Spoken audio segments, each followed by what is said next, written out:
Welcome to Stories Podcast. I'm your host, Amanda Weldin. Today's story is called Prometheus Steals the Fire, an adaptation of a Greek myth written for you by Daniel Hinds. Thanks! Enjoy the episode! Prometheus steals the fire. Long ago, in the days before people knew the secrets of iron and grease was but a dream, life for humans was cold and dark. The great god Zeus had seen it fit to give them the sun, but the sun only shone during the daytime. At night, or during cloudy days, it was pitch black, and there was nothing to be done about it. Humans prayed to Zeus to give them something more, but he refused. It upset him that they weren't more thankful for the sun and moon, and it worried him that they wanted more. "They're beautiful," he grumbled to the other gods. "Look at them. The sun.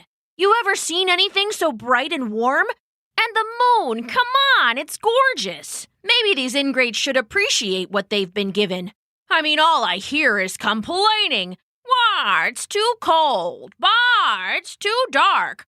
No one ever says thank you, Zeus, for all your very good work. And say I give them fire to help, what will they do with that? Knowledge will only make life more difficult for them. They're better off how they are now, quiet in their caves. Emphasis on quiet."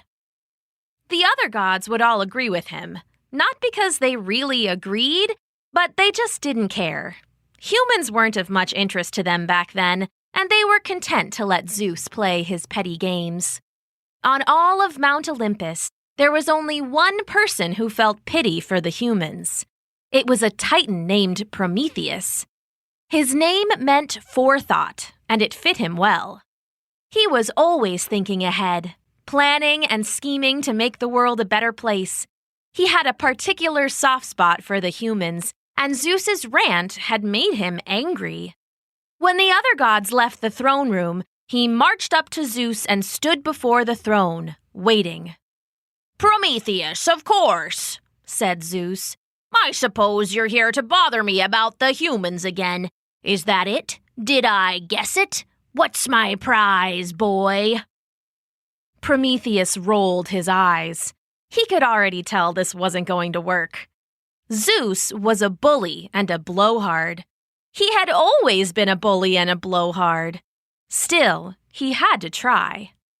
Think of them. They're forced to crouch in caves in the darkness at night, eating raw meat and shivering. Surely we could give them fire. A weapon against the black chill and the wild beasts? "No," said Zeus. "I gave them the sun and the moon and the stars, and they should be content with that.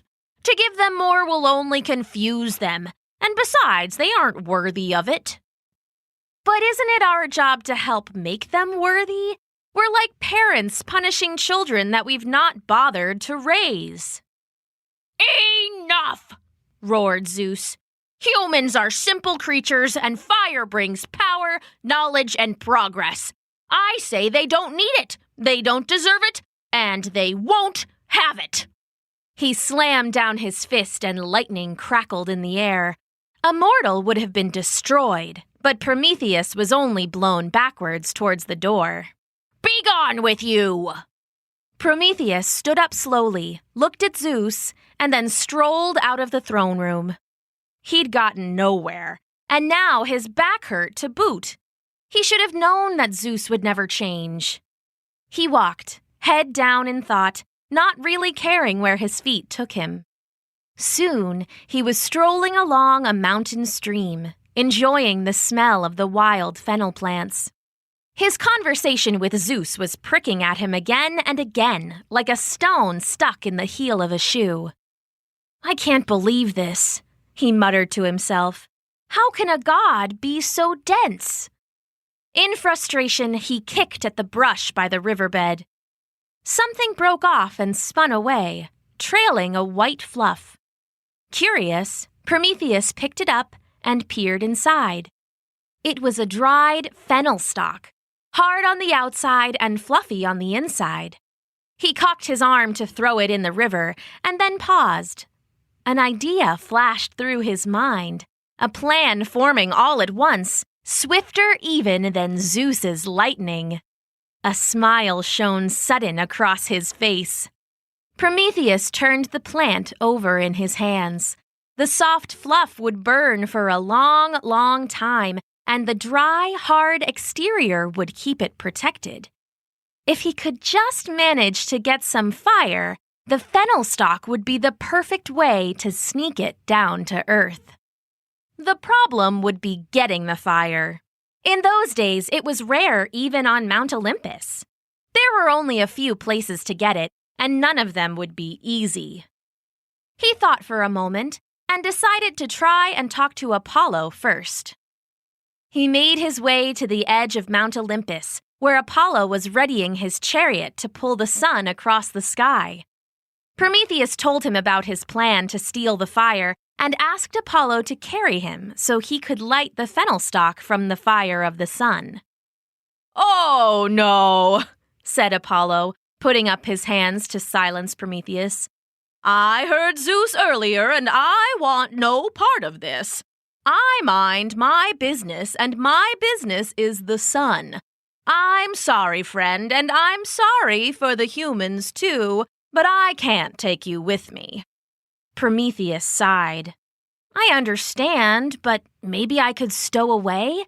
You can pretend not to notice." "The chariot is big enough for me alone. Zeus would never believe it." Apollo shook his head. "No, I can't help you. You better try and find your fire somewhere else. Or better yet, just give up entirely. Humans are fine. Learning more will only upset them." Dejected, Prometheus left Apollo to raise the sun and went to find Hestia. She was the goddess of the home and hearth and always kept a fire going to comfort the home of the gods. Prometheus found her by the flames, her hair shining with sweet-smelling oils. "Hello, Prometheus," she said, opening her arms in welcome. "Would you like to warm your bones at my hearth?" He smiled at her and stepped up to the fire, letting its heat wash over him. It was close, so close that he could almost light his little fennel stalk. "Thank you, Hestia," he said. "Say, would you mind if I took a little to go?" She blinked at him. "Took a little? Took a little of what?" He jerked his chin at the fireplace. "You know, a little fire. Just a bit." Hestia narrowed her eyes at him. "Oh, no, she said, jabbing her finger into his ribs to punctuate every word. "I heard what Zeus said. I won't be part of any scheme of yours, Prometheus. You may be clever, but you care too much for the humans. Leave them be, I say. If they get fire, they'll only learn more and more. What, do you want them to replace us?" She shook her head sadly and gave him a motherly pat on the cheek. "No, I'm sorry, Prometheus. I won't share my fire with you, and I'll have to tell Zeus if you try and take it." "I understand," he said. "Well, I'd hate to get you in trouble. I think I'll be on my way now." "Come back sometime," she called after him, "when you've got these foolish notions out of your head." Prometheus headed away. There was only one place left to try, and this time he wouldn't make the mistake of asking. For the good of the humans, he would have to steal the fire. They were suffering without it, and to let suffering happen when you can stop it was the greatest sin Prometheus could think of. A new plan in mind, he headed for the great forge of Mount Olympus, where they made the weapons and armor of the gods. It was a colossal building, beautifully wrought of stone and metal. A red glow blazed from its doorway, like you were looking down the throat of a dragon about to blast a fiery breath. The illusion was complemented by the constant roar of the air bellows from deep within. Under that din were the shouts of workers and the clanging of hammers and the crackle of the metal melting forge fires. The fires. That's what Prometheus was interested in. But this time, he wasn't going to ask. He walked into the forge and felt his skin tighten from the dry heat. After a moment of peering around workers and anvils and giant crucibles, he spied Hephaestus, god of blacksmithing, the forges, volcanoes, and all manner of fiery things. He was a beast of a man, with muscles like boulders from swinging his hammer all day. He had a voice to match. It was like the roar of a bull, carrying above even the loudest hammer blows. "Pick up the pace," he bellowed. "We need these new spears ready for Ares today, or he's going to be angry.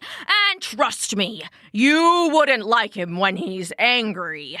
Now move!" The workers jumped back to their tasks, hammers blazing and sparks striking into the air, smelling of burning metal and oils. Prometheus crept closer to Hephaestus, careful to keep the racks of weapons and workbenches between them. The blacksmith moved to a back corner of the workshop, lined with racks of strange tripods. Prometheus followed on his heels, carefully out of sight. "All right, Bastion," Hephaestus said to the young blacksmith who was sitting among the racks. "This whole batch of automatons is no good. They're supposed to help around the forge, but I didn't get the magic quite right in the metal, and they're just a menace." The big smith thumped on a crucible that stood next to the racks. The giant metal tub rang hollowly and then began to glow with a magic warmth. In moments, the crucible was hot enough to melt whatever was placed inside. "Feed these to the crucible, one at a time now," he said. "And careful when you pick them up. The legs are fine, but they'll activate if you grab that center sphere when they come together." Bastion nodded and Hephaestus clapped him on the shoulder and then walked away. Prometheus watched him through the bustle of the shop until he was out of sight. He gave the young smith a few minutes, watching him feed a couple of the tripod robots into the boiling crucible. When he judged enough time had passed, he leapt around the weapons rack, panting like he was out of breath. "You, Bastion!" he said, eyes wide and panicked. "Hephaestus needs you quick. He said forget the automatons and hurry." Bastion jumped in shock and then started to stammer out a question.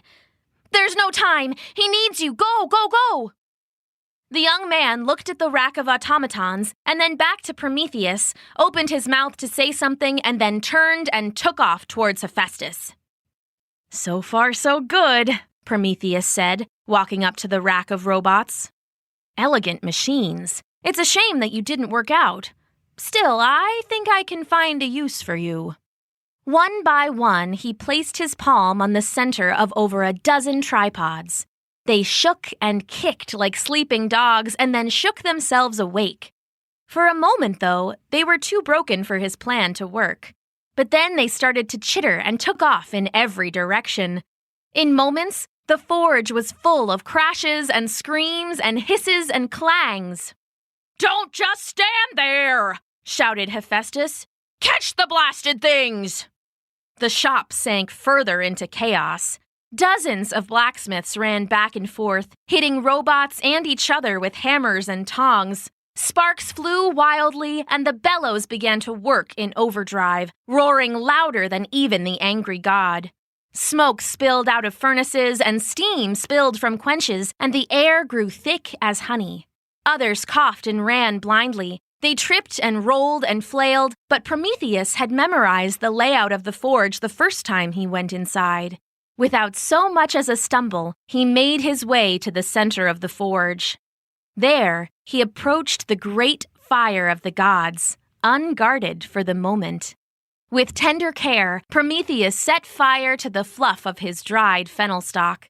It flared up for a moment and then burned down to a low, smoldering coal. "No more darkness," he said to himself. Then, whistling happily, he turned and strolled out through the shop, leaving chaos and flames in his wake. Another, smaller fire clutched carefully to his chest, cradled like a baby.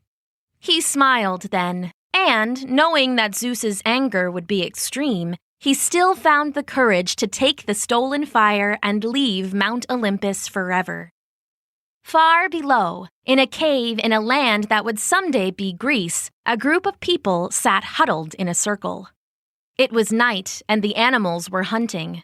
The moon was only a sliver in the sky, and it was too dark to dare going outside. The cave was cold, though, and wet, so they sat close to each other for warmth. In the middle slept the children, but the adults only slept in shifts, always leaving a large group awake and watching the cave mouth for lions. They heard a noise outside of their cave and leapt to their feet, the watchers quickly waking the sleepers. When no monster bounded into the cave, they called out in a frightened voice, "Ho! Who goes there? We want no trouble!" Prometheus entered the cave, disguised as a shabby-looking old man. "I want no trouble either," he said, lowering his hood and showing a kindly smile. "I have a gift for you." From the folds of his robes, he pulled out the fennel stalk. Inside, the fluff still smoldered, burning red as a cherry. Setting that aside, he made a pile of brush and sticks and then kissed it with the fire from the stalk. Hesitant, almost shy, the fire flickered to life. At once, the dark and cold that seemed to fill the cave were banished, driven away like a monster before the flame. In their place, for the first time at night, humans felt warmth and light. "This is a miracle," said one. "What is it?" "It's called fire," Prometheus said. "Now get comfortable because I've got a lot to tell you." He spent the rest of the night teaching the small group about fire, and the next day they spread in every direction, each one clutching a dried fennel stalk to their chests. And many days later, when Zeus finally bothered to check in on the humans, he found a land alive with firelight. He raged and bellowed and blustered, but there was nothing he could do. Prometheus had stolen the fire, and humans would never have to live in darkness again. The end.